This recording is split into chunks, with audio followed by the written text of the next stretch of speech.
Olá, eu sou a Tatiane Tereza e esse é o Tempo de História.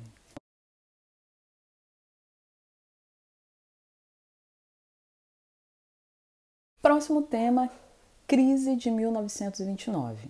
Quando eu penso em crise de 1929, eu devo lembrar do conceito superprodução. Uma superprodução literalmente, ou seja, a produção ultrapassa a quantidade de consumidores. Pela lei da oferta e da procura, se você tem muitos produtos e poucos compradores, acontecem as ofertas, as promoções, os preços tendem a cair. Agora, a partir do momento que os preços caem, as empresas têm os seus estoques abarrotados e essas empresas passam a valer menos, porque são empresas que não lucram.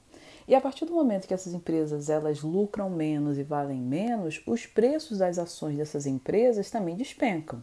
Lembrando que as ações são como se fossem pedacinhos das empresas que são negociados no mercado de ações, ou seja, numa bolsa de valores.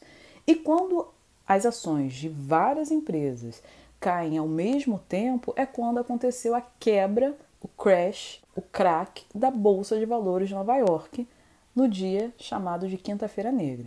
Então, a crise de 1929, ela começa como uma crise de superprodução. E essa superprodução, tanto de produtos industriais, mas também de produtos agrícolas, de gêneros agrícolas. Começando nos Estados Unidos, depois se alastra para o mundo capitalista.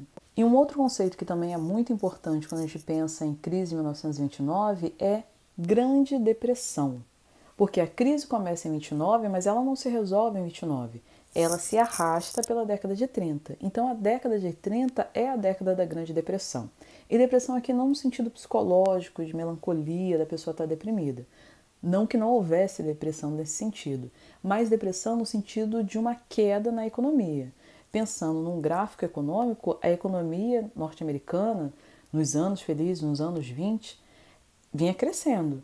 A partir do momento que chega em 29 e há essa queda da economia americana. Então, pensando no sentido geográfico, quando você tem uma depressão no território, você tem um afundamento. Então, a economia norte-americana vinha crescendo e ela acaba sofrendo uma depressão, que só se resolve com um novo acordo, com o New Deal, com o abandono do liberalismo. Próximo tema é o nazifascismo. O nazismo na Alemanha e o fascismo na Itália.